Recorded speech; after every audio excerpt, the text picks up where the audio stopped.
Drage gledalke, dragi gledalci našega YouTube kanala Zgodovina slovenskega alpinizma oziroma drage poslušalke, dragi poslušalci našega podcasta, lepo pozdravljeni. Z vami sem ponovno Peter Mikša in pred nami je nova zgodba, nova epizoda iz zgodovine slovenskega alpinizma.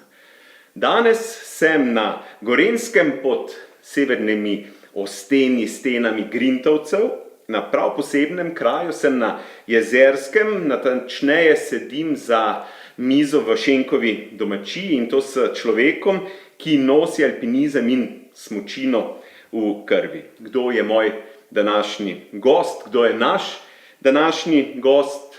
To je Andrej Drejc Karničar. Lepo pozdravljen. Dober dan, Bog daj.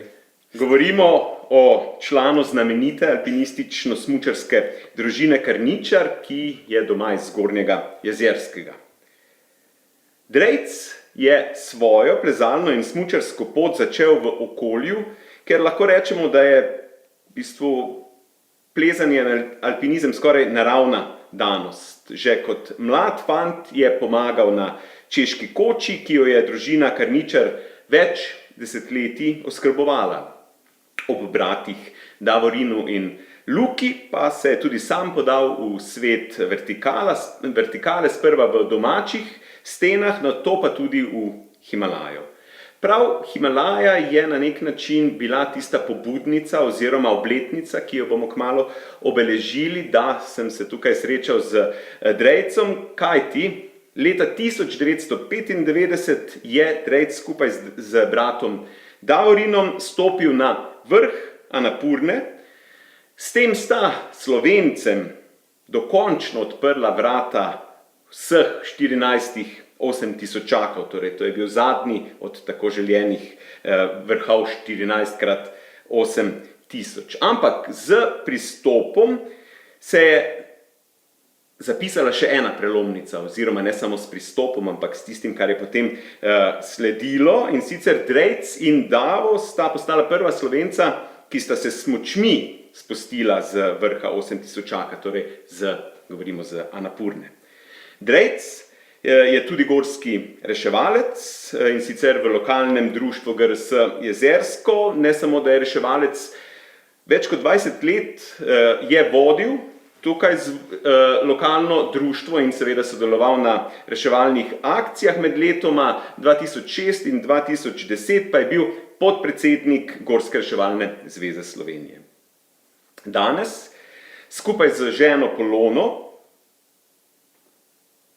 tukaj vodi Šenkovo domačijo, še predtem pa sta bila tudi oskrbnika Češke koče na spodnjih ravneh, torej na nek način sta nadaljevalo tradicijo Karničarjev tam. Danes je Drejc župan Jezerskega. V današnjem pogovoru boste izvedeli, kako se je začela njegova plezalna gorniška alpinistično-smučarska pot, kateri ljudje so jo in njega zaznamovali, katere vzpone in spuste nosi v srcu in kaj pomeni odraščati z gorami v dnevni sobi. Torej, prisluhnimo sedaj njegovi poti. Torej, Drejc, še enkrat lepo pozdravljen, hvala, ker si se tako hitro odzval na mojo prošnjo in vabilo, da v bistvu danes pogledamo to tvojo pot na nek način stebra slovenskega alpinizma in da se spomnimo tudi obletnice, ki jo bomo obeležili zdaj. Torej, ampak gremo lepo kronološko po vrsti z vprašanji, ki jih že poznaš. Torej, kronološko, kdaj, kje in tako naprej se je začela vprašanje, ki je bolj retorično, sicer, ker je odgovor že sam skoraj na mestu, ampak vseeno, da slišimo, torej, kdaj, kje, kraj, alpinistični odsek si začel plezati oziroma se ukvarjati z alpinizmom. Ja, tako kot si že lepo povedal, kje sem odraščal, to se pravi, da sem več ali manj preživel v hribih oziroma pri očetu z brati in sestro v Češki koči. Jaz sem daleč najmlajši, to se pravi od 5 otrok, se pravi še 8 let za Davo, tam najstarejši Izidor je 18 let starejši od mene. tako da je pač ta zadnji postrglej tako rekoč edinček, ampak ja, sem imel svoje vzornike oziroma to, kar so oni počeli, zdaj zadeva je čisto preprosta. Sem želel početi tudi jaz, tako da ja, to je prišlo čisto zelo spontan in ena od mojih prvih alpinističnih tur, smeri, ali pa mogoče prav čist prva, je bila, ko me je Luka, 13 ali pa 14 let sem bil star, privezal na štrak in sva šla plezati pod Češko kočo in je rekel, zdaj bo pa to prvenstvena smer, čeprav so že oni prej tako po tisti poti oziroma po tistem delu stene hodili v Češko kočo, ampak je rekel, no zdaj tam malo, ko so pa skupaj tole zlezla, bo pa to zdaj Drejcova smer se bo imenovala in tako da to štejem kot svojo moj prvi stik z alpinizmom, drugače je pa nemška smer tista, ki smo jo Jezerjani oziroma ta domač, to je najbližja smer, ki ima vstop najbližje Češki koči, no. To je nekaj, kar smo res veliko oziroma vsi bil obvezen program. Če je bilo ne 2 ure časa, potem je že mogel še kakšen bil, da te je na štrak privezal, pa da se je šlo tam čez. No, tako smo v glavnem Jezerjani takrat tiste generacije začenjali. Zanimivo. Povej mi, vedno se omenja torej v sklopu tvoje družine plezalnih dosežkov ali pa vezano na to, da pač sta plezala Davor in Luka. So plezali tudi ostali? Ja, to se pravi, vsi smo alpinisti. Ja. To se pravi, vsi z narejenimo alpinističnim izpitom, vsi gorski reševalci, tako da kar se tega tiče, vsi to pa gorski reševalci bil z izpitom tudi oče. Mami je bila pa pravzaprav zelo hribovka. Mislim, ona je bila pa tisti hribovc po duši, ni plezala, je pa ona, bom rekel, najbolj bila tako še bolj, no, to hočem poudariti, še bolj kot oče, se zdi, da je bila še bolj ona po duši hribovka, je po noči ostajala zato, da je lahko turo naredila zaradi dela, ki je čakal čez dan in tako naprej. Mislim, je bila res tako, da smo bili vsi nekako zelo povezani s temi hribovskimi navadami. Ja, zdaj tule govorimo o pač generaciji očeta tvojega in mame, ki seveda, predvsem oče je na nek način zelo znan povezavi s Češko kočo, ne, lahko rečemo, da je to eno zgodbo močno, pustimo pred zgodbo, ne, ampak da je prav, da so Karničarji naredili to slavo Češke koče v zadnjem, rečemo, pol stoletja, ampak so bili tudi že vaši prej predhodniki, da so hodili v hribe, kakšni gorski vodniki, morda ne vezano točno Karničarji, ampak pač kakšna vaših vej? Ne, to ne vem. Dobro, zdaj, ko sem na Šenkovi domačiji od moje žene, star oče je bil skalaš. Ludvik Virnik je bil skalaš, recimo, no, ampak to z našo krvjo nima, ampak v glavnem so že bili prej na Jezerskem tudi, bom rekel, razni, pastirji oziroma jagri, ki so bili tudi vodniki, mavc med njimi in tako naprej. To se pravi, ko so že odkrivali, niso samo boga boječe gledali tele hribe okrog, ampak so tudi kam prelezali, kaj predvsem mislili kot jagri, kot pastirji so spoznavali naše hribe. No. Ja, vsekakor imate te njihove podvige v krvi, ne? Vsi tule, skoraj lahko rečemo Jezerjani. Si pa bil vezan na kateri alpinistični odsek? Jezersko. To se pravi, ja, tako v tistem času, to se pravi generacija pač mojih bratov so prvi, ko so naredili izpite za alpinista in ustanovili alpinističen odsek Jezersko 77 leta, ko sem bil jaz star 7 let, tako da sem res s tem, ves čas sem gledal s velikimi očmi, kaj se to dogaja, ko so hodili Lukaš zelo zgodaj že, ker je začel plezati pri alpinističnem odseku Kranj, z njimi hoditi tudi drugam v Ande in tako naprej, tako da je bilo tega dogajanja kar nekaj. No, in ja, potem v ta novo ustanovljen alpinističen odsek, Luka je bil res tak voditelj, zelo izrazit, potegnil, bom rekel, bil sposoben stvari zorganizirati, potegniti naprej, da so stvari, bom rekel, tudi organizacijsko klapale.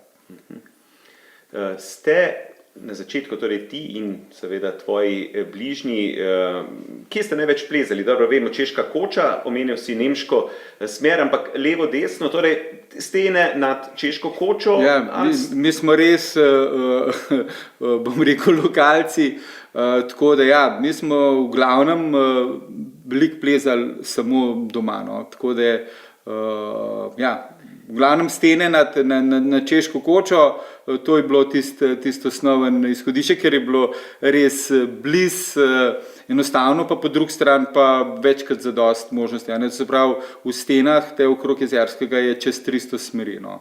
Tako da je možnosti zadosti. Ste posebej trenirali za vzpon ali ste plezali?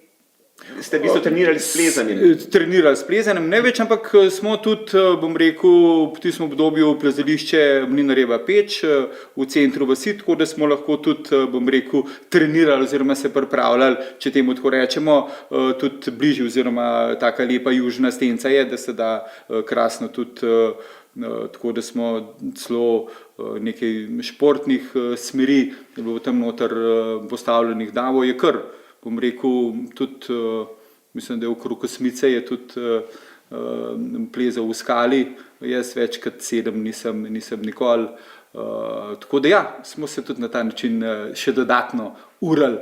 Pa tudi recimo en tak zanimiv balvan, Kampelc na Češko kočo, no ta je za nas zelo, bom rekel, pomemben bil. Tam smo res veliko zdaj bi temu rekli, da so balvanirali, mi smo pač tam se zvirali, trenirali, ja, dajali drugmu izzive.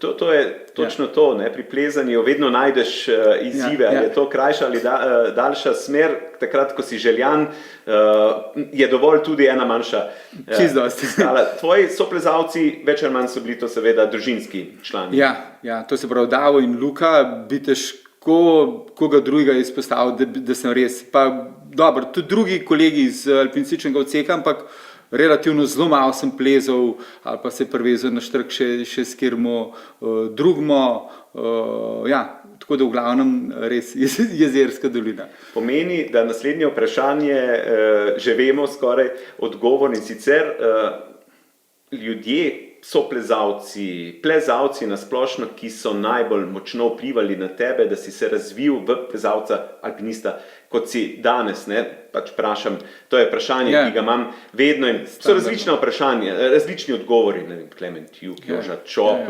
Tonač in te ostale, ne, torej pri tebi načeloma že vem odgovor, ampak dajmo ga slišati. Ja, sigurno, Luka in Davo, no, s tem, da sem največ smeri preplezal skupaj z Davotom, no, tako da in v suhi skali in bom rekel, kar se tiče alpinističnega smučanja, ja, po količini daleč največ z Davotom, ja.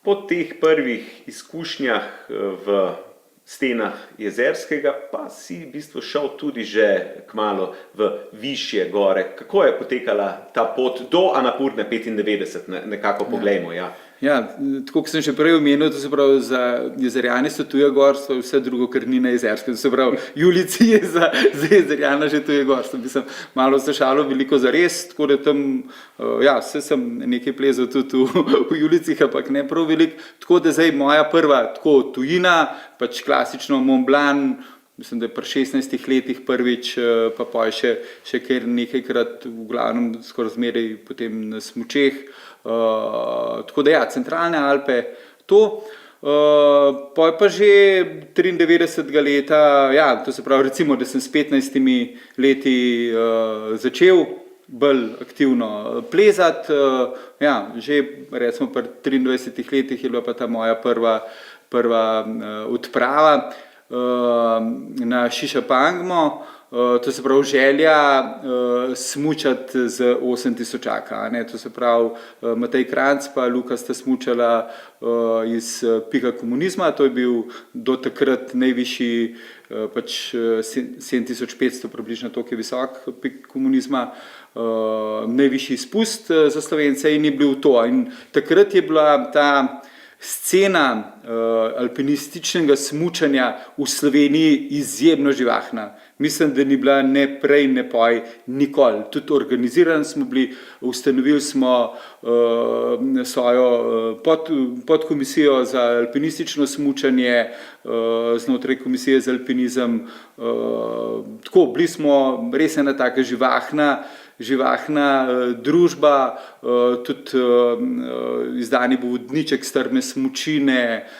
Ja, na tem področju se je takrat veliko dogajalo. Je bilo zelo zanimivo, zelo pestro in zelo tako vzpodbudno, tako kot danes rečejo vrhunski športniki, zakaj so, ne vem, Švicari pa toliko dobri. Zato, ker jih je toliko bilo dobrih in so drugega vlečejo naprej. Takrat je bilo pa tudi na področju alpinističnega smučanja res veliko sredin, ki smo se zelo veliko s tem ukvarjali in tudi smo, bom rekel, hodili skupaj, delali alpinistične ture, ocenjevali, primerjali naše ocene. Ta življenje je bil zelo pester. No. Lepo si napeljal, hvala na to v bistvu moje naslednje vprašanje, brez da sem rabo nekega uvoda. Do zdaj smo govorila o plezanju, o alpinizmu, ampak ti si v bistvu našo alpinistično zgodovino zaznamoval, lahko rečemo predvsem zaradi alpinističnega smučanja. Omenili smo torej 93. že z željo po smučanju iz 8000-aka, kar pa izpeljeta potem 95. leta z Davotom, ko kot prva Slovenca pristopita na Anapurno. S tem je zaključena tale zgodba 14x8000, ki je trajala od leta 75, torej v 20 letih Slovenci pristopimo na vseh 14 8000-akov, ampak viva smučata z Anapurne. To je lepo kaže tudi, kar si omenil, ta v bistvu res velik razvoj v 90 letih alpinističnega smučanja pri nas. Mimogrede treba omeniti, da že istega leta 95 potem Tomazin in Čar smučata in bordata z Gašerbruna. To pomeni, da je ta ideja zelo živela takrat, ker od takrat mislim, da ne vem, če smuča še Tomazin z kakšnega 8000-aka. Dobro, Everest je vrhunec tega, pa mislim, da Viki iz Čoja. Ampak stvar se potem zaključi. Ni več teh ambicij nekih slovenskih alpinistov. Torej ta 90. leta. Prvo, daj mi malo povej ta odprava. Kako si prišel na odpravo Anapurna 95 in kako je v bistvu stvar potem izgledala, kako je pač bilo delo na gori in seveda smučanje. Ja. To se pravi, to se pravi, je zelo pomembna saj za mene osebno, ta odprava na Šišapangbo, zato da sem dobil to vpogled oziroma to izkušnjo, kako pravzaprav izgleda. To je bila res taka mini smučarska odprava, to se pravi dva stara mačka, Matej Kranjc pa Iztok Tomazin, ki sta tudi prišla na vrh. Ni se pa dal smučati, zato ker niso bile v redu razmere. Mi da z Urbanom Golobom sva pa obrnila, zato ker ne je zebel, čist enostaven, zato ker sva rekla, da ne bi to riskirala, da pomrzneva. Zelo ne je zebelo noge in sva enostavno obrnila. Ampak za mene je zelo pomembna izkušnja pač ta velikih hribov, kot rečemo. In od tam naprej, zdaj sama Anapurna, bom rekel, kakšen let, preden smo šli, je to KOTG, to se pravi Komisija za odpravo tujega gorstva, dala ven razpis, pač za še neosvojen 8000-ak in sva se tudi mi razdala tam prijavljati, tudi že takrat pač z temu dodatnemu ciljem, to se pravi smučati z 8000-aka. Takrat je bo res ta življenje zelo pester. To je po moje bila ena od zadnjih, ali pa prav zadnja, bom rekel taka, da smo se prijavili kot neki reprezentanti, ki smo bili v to odpravo izbrani, tudi nam ni bilo treba, dobro je bilo zaželen, če bi kdo še kaj zrihtal, kakšen evro oziroma ne vem, kakšna valuta je bila takrat, ampak nam ni bilo treba za te stvari.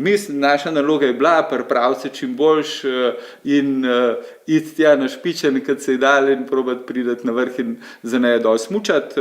Bila sta potem še, to se pravi, midva smučarsko vizijo, potem Tomaž Humar pa Zumba, Janko Prešnik splezati prvenstveno pravzaprav tam v območju Srpa.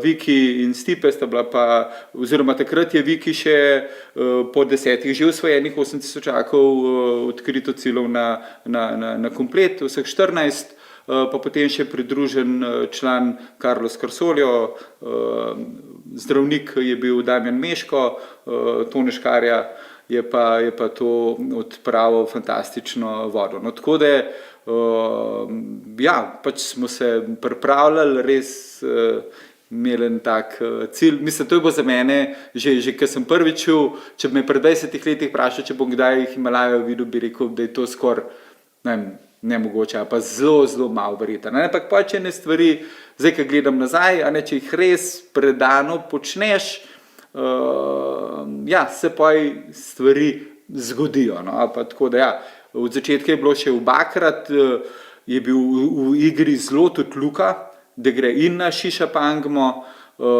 tam Davo ni bil, ker je šel 93 leta na K2 z isto poslanico, smučati s K2, pa mu je tam vihar smučka odnesel in tako naprej.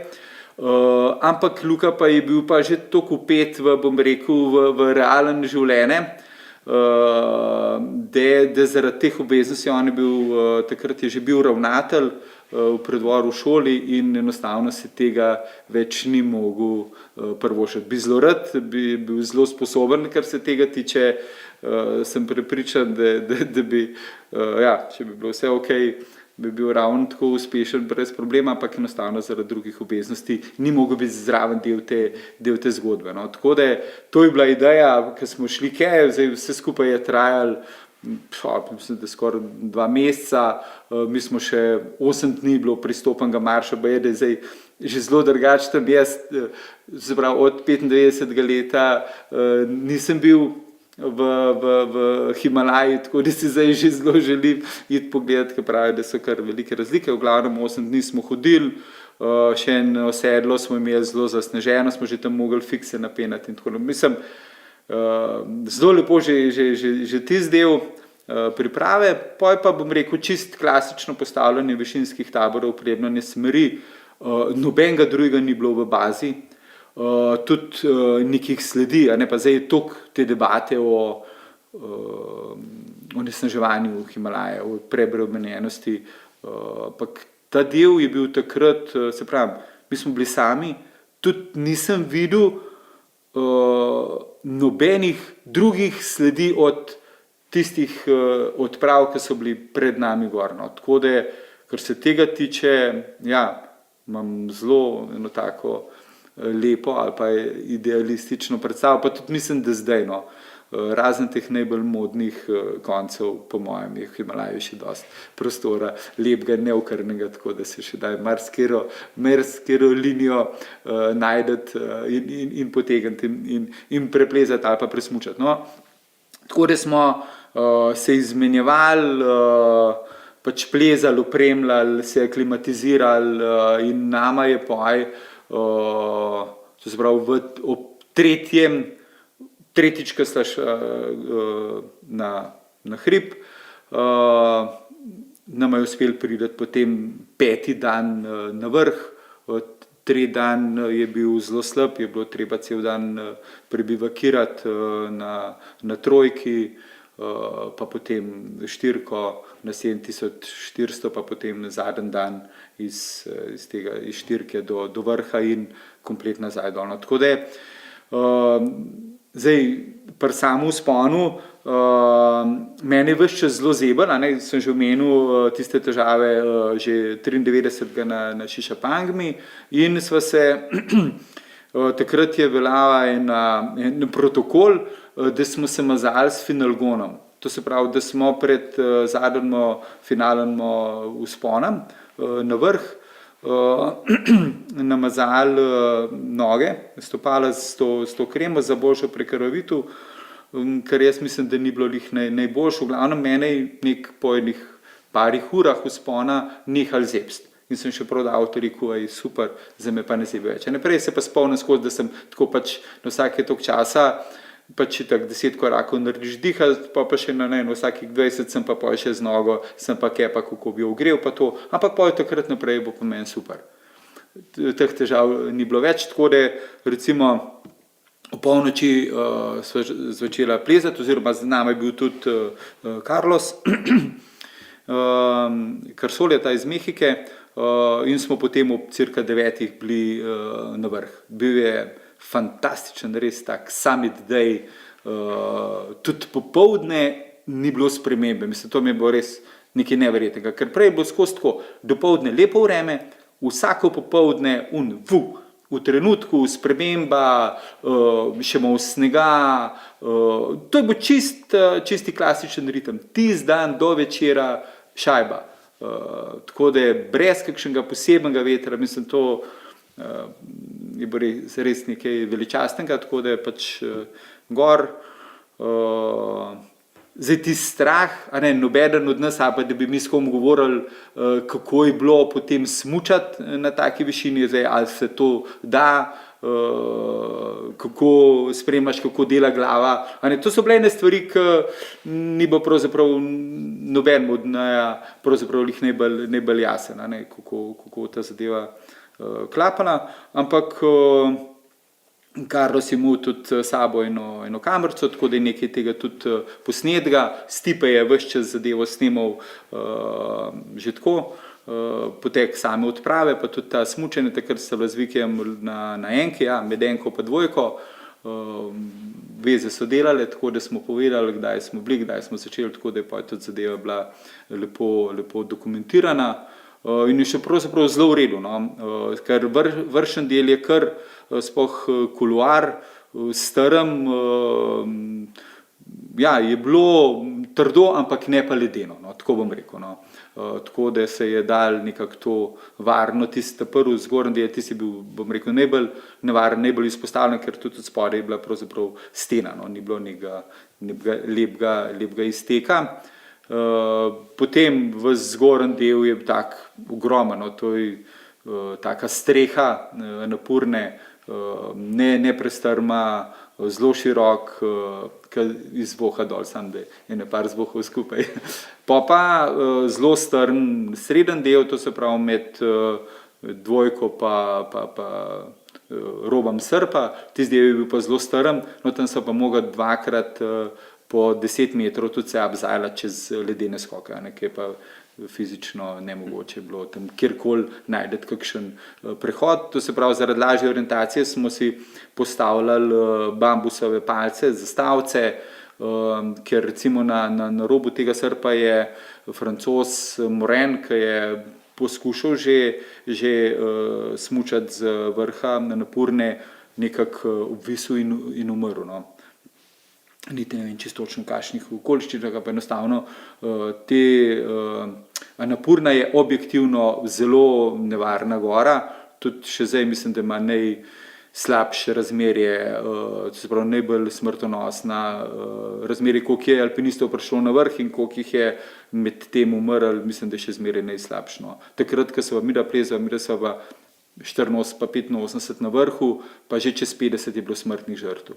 Tako da je objektivno zaradi podorov sorakov, zaradi vsega tega, to je največ nevarnost. Tudi mi smo imeli parkrat kar srečo, da smo enostavno en del med bazo in enko je moraš iti pod seraki in nikoli ne veš kdaj. Vse to niso nevarnosti, tako kot pri nas, recimo predvidiš kdaj bo tam se pa serak se pa odlom, kadar njemu v stoletjih pride tako daleč in se porušno. Tako da ta zelo strm del dol, pa potem še pač sva že razmišljala, da bi se mogoče na enki ustavila, pa tam prespala, ampak pa hvala Bogu sva šla čisto do baze, tako da mislim, da je 3700 metrov višinske razlike smučanja, mislim, da cirka 7 ur je ta spust trajal, pa z vsemi počitki in ti srečanje, ko smo se s Stipetom pa z Vikijem srečali, pozdravili, ker je tudi lepo Stipe posnel. Pa da so pa prišli dol do baze, tam je čakala že torta, tam je naredil kuhar eno tako tortico pa gor praznovali in Na kraj pamet mi ni bilo, da je karkoli narobe. Drugi jutr se je pa izkazalo, da me nekaj v prstih na nogah, da me nekaj tišči, oziroma da je en tak čuden občutek. Pogledam se mu pa vse zabuhle in čist vijolične prste, so zelo hitro, že v popoldnevu so bili čist črni in nisem več mogel stopiti na noge. No, tako da je bila, bom rekel, tako dobro so se zadeve odvile, da nisva ostala nekje višje gor, si ne predstavljam. No. V tistih cajtih še ni helikopter prav visok letov pa reševal, tako da v bazo je pa lahko prišlo. Ne. Tako da je potem šel takoj, takrat še ni bilo satelitskih telefonov, to se pravi kurir do prve vasi, naročil helikopter in je prišel po več kot tednu dni, no, je potem iz Katmanduja prišel helikopter in da nas mene zdravnika pa še Stipeta, ki je pa potem sta bila naslednja naveze, nista uspela priti na vrh, ker zaradi zdravstvenih želočnih težav, tako da smo mi odleteli predčasno iz baze, en delček odpravil, zdaj ostali so pa potem počasi še kasneje. Vmes je še Tomaž Humar prišel na vrh v solo vzponu, zelo dramatičnemu. Zelo nas je že skrbel, kako bo z njemu, ampak je se tako, kot se Tomaž velikrat spektakularno potem vrnil.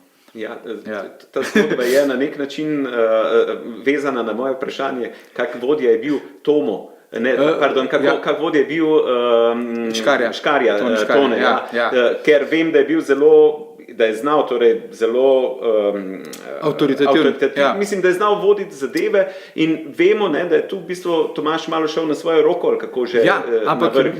Jaz se ga pravzaprav, tako kot si rekel, je bil po en stran avtoritativen, ampak ne na tak zelo miren, prefinjen, on ima avtoriteto, že ad persona je on bil, mislim, tle ni bo kaj, tle ni bo pardona, stvari so bile pošlihtane, vedel se je, kdo kaj dela, kdo je za kaj odgovoren, tako da te stvari je zdaj zelo dobro kanalizirati. Tudi mi smo imeli, bom rekel, na trojki, ki sva midva ujela Tomaža pa Zumbo na tabor in je pa bil zdaj konflikt, dobesedno, zdaj kdo bo šel v preme, nismo imeli to, kdo bo šel naprej, kdo bo šel nazaj, ni bilo enostavno, no. Ampak je znal to lepo, bom rekel, zelo mirno, no, brez, ni bilo treba nikoli povzdigati besede za eno stvar, ne, pa tudi recimo, on je še tudi Tomažu parkrat rekel, da more obrniti. Pa zaradi njega, zaradi to, ker je bil tako pozen, on je prišel potem z sončnim zahodom na vrh, sam, niti od začetka je še bil Šerpa zraven, pa je pač ni mogel, je ostal v zadnjem taboru, vreme je bil slab, veze ni bilo lih dobro, oziroma se ni oglašal, ampak je prišel Tomaž nazaj kot uspešno, prišel na vrh, vse zdrav prišel nazaj, to je rekel, zmagovalci imajo vedno prav in je to konc debate, mislim, ni bilo nazaj moraliziranja, pa veš, pa ti bi pa mogel, pa to pa, ne, ti si v redu in zadeva je v redu, čestitam fantje, mislim, res je bil pokazal, kako, da ni nek moralist, ki te bo zadaj nekaj trobenta, kako bi se mogel delati, ampak enostavno prepusti igralcem na igrišču, da se mora pač oni odločiti, se pač vejo, kaj počnejo, kaj delajo, pač da smo si zelo različni, res je bila tak super vzdušje na sami odpravi, zelo različni ljudje, po en stran, je tak blagoslov, da imaš možnost s takimi preživeti toliko cajta, vedeti, kako razmišljajo, kako se obnašajo, kako reagirajo, dragoceno za cel življenje. Ja, in Himalajo si na nek način uživ, ne? To je sanje, ne? Ja. Vsakega, ki vlaga toliko in toliko v neke zadeve, ampak ne zaradi omrzlin, potem zaključiš idejo, to je vprašanje, ali pač pride čisto življenjska pot drugačna, ker naprimer Cene Berčič, ki je pomrznil grozno takrat na Davlogirju 81. leta in je bil ob prste na nogah, on potem še hodi v Himalajo, celo mislim, da na 8000 stoji, ne? Tebe pa več ne zasledimo. Torej, Ja, kombinacija obojega. To se pravi, naslednje let, se pravi 96. leta, je bila prva jezerska alpinistična odprava v Južno Ameriko, tako da sem bil tudi zraven. Luka je bil glaven pobudnik, organizator, vodja te odprave. Res lepa stvar in tudi smo bili na Artesondrahu, priplezali. Ja, v Himalaju pa bom rekel, kombinacija obojga, ne? In tega dejstva, da je mene zelo zebe, oziroma me še zmeraj izjemno zebe, oziroma smučam težko, mislim težko, sej smučam z veseljem, ampak me res zelo zebe. No? In ta riziko, da bi zgubil še del stopala, zdaj brez prstov gre. Jaz lahko več ali manj vse stvari normalno v življenju počnem tudi brez prstov na nogah. Dobro, ne morem po cesti, ne morem kakšnih maratonov teči ali pa tega zelo težkih smeri v skali. Ja, je pač težje, pa tudi prej jih nisem bil nek hud skalen plezalec. Ampak drugače se pa da, ampak ja, ta riziko, bom rekel, stati brez dela podplata se mi je pa zdel enostavno malo hud, malo prevelik. Zdaj, druga stvar je pa življenjska zgodba. Že takrat se mi je zelo, verjetno tudi zaradi tega dejstva, usidral v srce, mislim, da je od Hercoga misel po leta 50, po osvojenem prvem 8000 za Zemljane Anapurno, da so še v življenju druge Anapurne. Ja, tako da me je bom rekel, po nesreči na Okrešlju Luka, ko sem prevzel vodenje domače gorske reševalne službe, do, bom rekel, tega, da sem začel učiti v šoli, da do tega, da smo se tle ženo odločila, da bova začela z preusmeritvijo oziroma s turistično kmetijo, so vse, bom rekel, ene življenjski projekti, ki so moje življenje na nek način usmišljali. Ja, bom rekel, od Anapurne naprej zelo drugačna zgodba, recimo Kadavo, ki enostavno zadevo nadaljuje že takoj naslednji let poskus na Everestu, pa potem druge odprave, pa 2000 leta, ko mu uspe smučati z Everesta kot prvemu in tako naprej. On je skozi rabil to vrstno, bom rekel, če rečemo športno ali pa potrditev ali pa, ja, enostavno to je bil del njegovega življenja, ne glede na to, kaj se mu je drugo dogajal, je bila to skozi zelo jasna špura. Ja, jaz sem bil enostavno za Anapurno potolažen, oziroma izpolnjen, ja, čist, bom rekel, zadovoljen na tem področju in ja, tistega ogna, ker enostavno zato, da si ti uspešen v Himalaju ali pa na alpinizmu nasploh, moraš to početi ves čas. Tudi takrat je bilo za mene od 15 do 25 leta, jaz ne vem, nisem drugega počel. Pač hodil v šolo, ker sem mogel, drugače pa vse, kar se prepričeval, je to, kam bi šel plezati, pa te stvari. Mislim, in če to ni, ne moreš kar iti, nekam v hribe, nekaj resnega, tako malo zazraven, če imaš lih čas, to ne gre. No. Tako da zaradi tega, ja, bom rekel, zaradi teh, bom rekel, življenjskih okoliščin se spremeni, so drugi cilji, drugi izzivi, ki me tudi še danes delajo živega. Omenil si, da pri skalnem plezanju imaš občasno ali pa si imel občasno potem težave, ne, zaradi ozeblin in pač posledic vsega tega, da pa alpinistično smučanje To je v bistvu zdaj naslednje moje vprašanje. Zdaj smo že omenila smučanje za napurne in tako naprej, ideje o Šiša Pagni, nismo pa se zapeljala še toliko na to področje, kjer pa si res pusto izjemen pečat.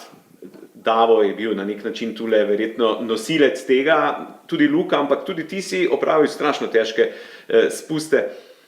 Sin je slab, smučati sin je slab, ne, večkrat sem ga plezal, ne, in vsakič, ko smo vedeli takrat to informacijo, smo razmišljali, mislim, kako? Plezaš, gor po onem ledu, ne, pa rečeš pa kak so tule dol smučali, pa mogoče je bilo veliko snega, pa ne, ampak v vsakem primeru snega toliko ali tako ali tako spust je bil to izjemen, ne, kako se to, torej ti si bil akter tega dejanja, kako je to izgledalo, torej se smučati čez sini slab?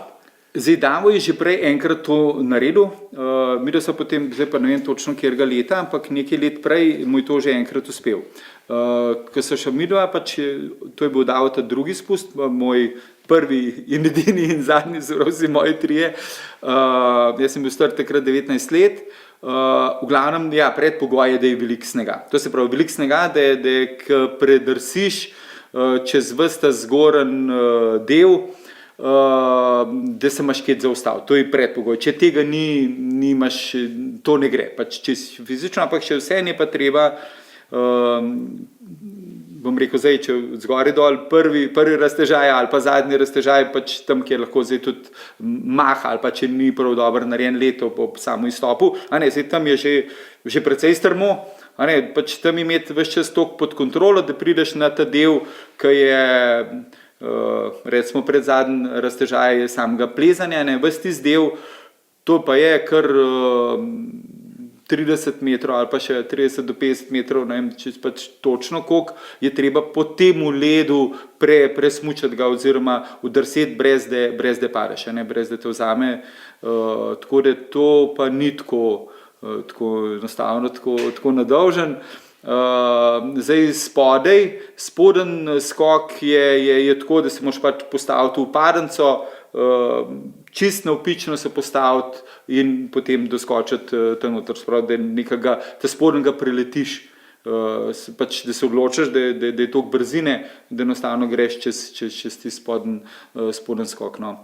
Zdaj od zgoraj je pa res treba pač imeti toliko smučarskega znanja, da to nekako presmučaš. Ampak kljub vsemu je to ena zadeva, ki je za moje pojme nora, mislim, je res rabiš biti zelo pogumen, pa zelo mlad. No. Jaz tle, kar se tega tiče, občudujem Davota, še mislim, da je še to večkrat ponoviti. Mislim, da je on 5krat peljal, če si ni slab. No. Tako da to je izjemno. Zdaj druge stvari, na kjer sem tudi zelo ponosen, so pa pravzaprav bolj terjajo kompletnega znanja, izkušnje, odločati se, kdaj greš lahko, kaj lahko smučaš, kaj ne. Tlej zelo prepuščeno tej presoji, tako da je zelo podobno soliranju. No. Tako da tudi, bom rekel, v svoji alpinistični karieri, sem pa lih iz tega razloga, ker sem videl, da je tudi ogromen soliral smeri. Sem tudi sam, bom rekel, si štejem tako kot najbolj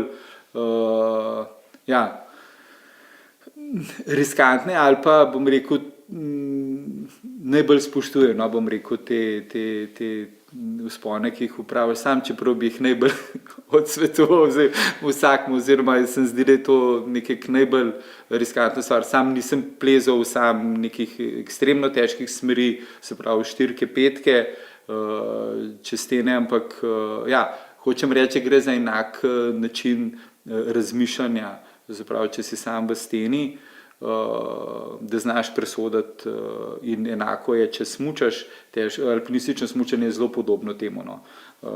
Gre pač za čist druge sposobnosti in velikrat v alpinističnih smereh pri spustu tudi nisem potem šel smučati. No. Se pravi, vidiš, ali razmere niso, ali enostavno prestrmo, prenevarno, da potem pač nazaj odplezaš in tako naprej. No, tako da, zdaj, če bi rekel, da alpinističnega smučanja, na kaj sem še ponosen, sigurno je to presmučena vzhodna stena Matterhorna, tudi zato, ker je taka impozantna gora, res da gora.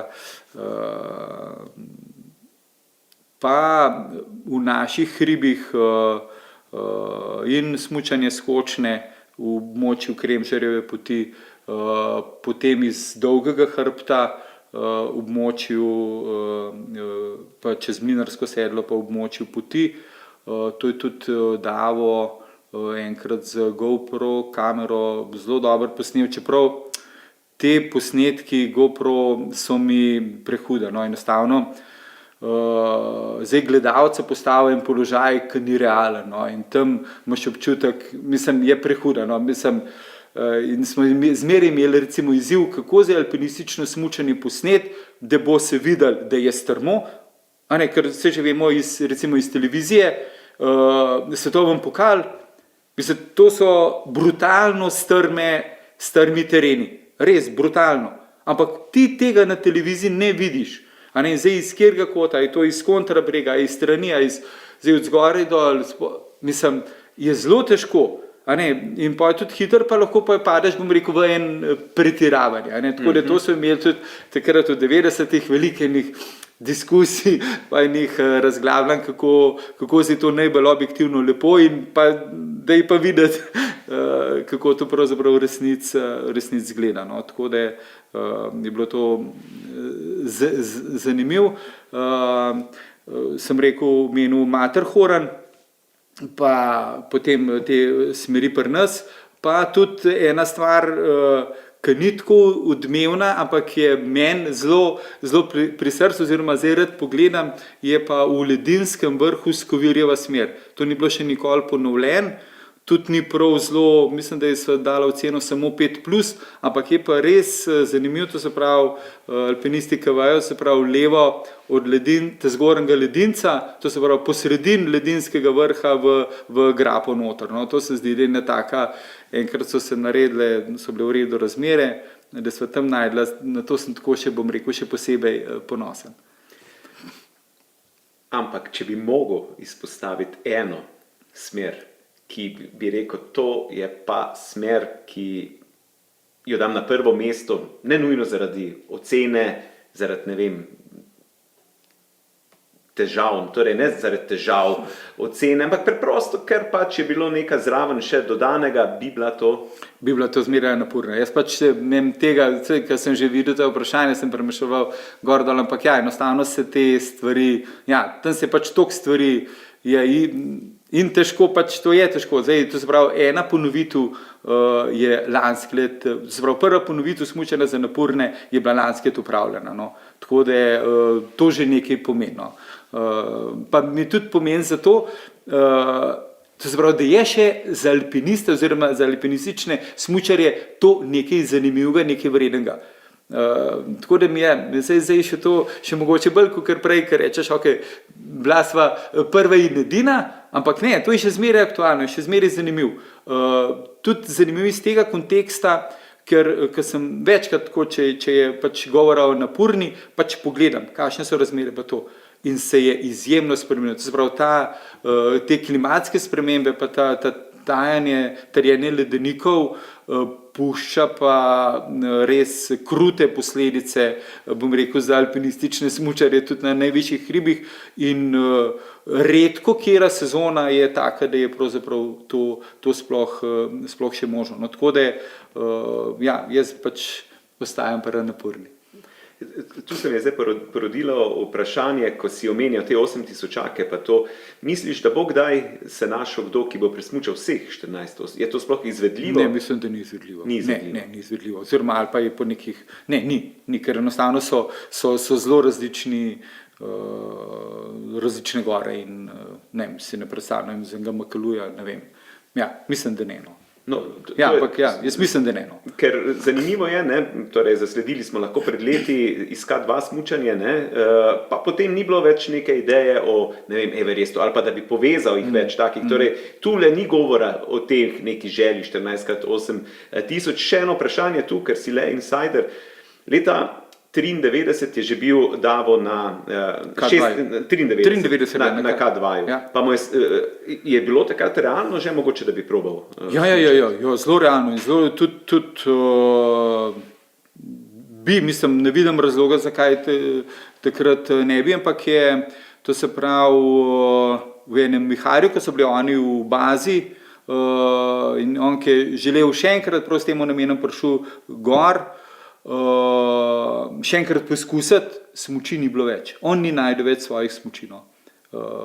To je bila zadeva, mislim, in potem tudi ni poskušal priti na vrh. Takrat je tudi Boštjan Kekac v tistem viharju umrl.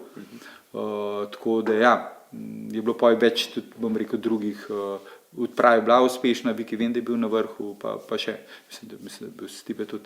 V glavnem, ja, ampak jaz mislim, da bi lahko že takrat tudi prišel na vrh in smučal s K2. Ja. In Davo ta je K2 zelo, bom rekel, zaznamoval.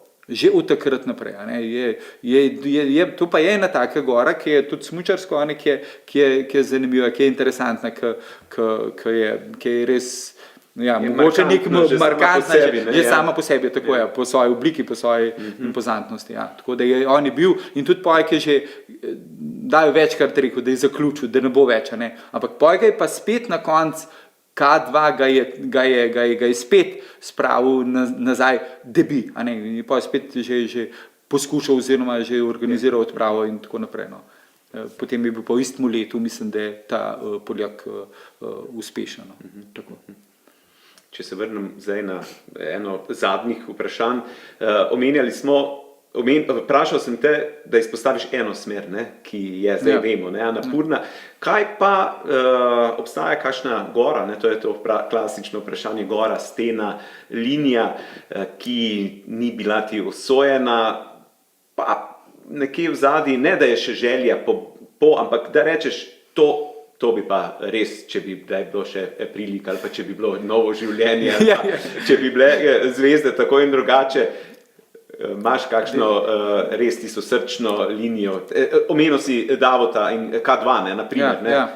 Ja, ne, nikoli mi ni tako, da bi rekel, wow, to pa nisem toliko, ne vem, dreamer, ali pa sem toliko realist, me zelo, bom rekel, ko grem v hribe ali pa se pelem ali pa vidim neko linijo, vidim zasnežene hribe ali na smučarijo ali kakorkoli, ja, gledam, absolutno gledam, kje bi se pa dal, jaz ne gledam, kje bi se dal plezati, jaz gledam, kje bi se dal presmučati, absolutno, to me zelo tako na idejni ravni me zelo potegne, ja, ampak hkrati pa tudi vem, tako kot sem že prej rekel, da če bi hotel kaj takega narediti, da bi pač mogel več tega delati. In glede na to, koliko malo časa lahko zdaj dan današnji v realnem življenju temu posvetim, pač ja, nimam nekih mokrih sanj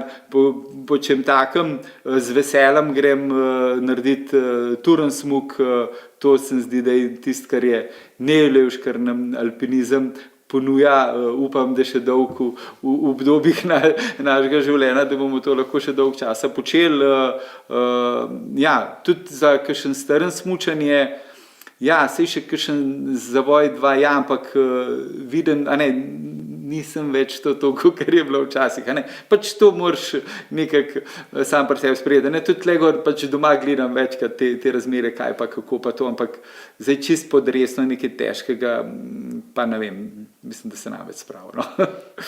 Ker moje vprašanje pred zadnjo je bilo ravno v tem, če še plezaš oziroma če si še aktiven, kar je seveda utopično vprašanje, da tole vprašam domačina tule pod gorami, ki je tako močno zaznamovan z življenjem, ne, od otroštva, ja, zdaj smo zvedli, da si še vseeno precej aktiven. Če pa greva zdaj izven tega, kaj pa danes še Drejc, Karničar počne. Omenil sem si župan, imate tule domačijo, kjer se turistično ukvarjate, torej Šenkova domačija.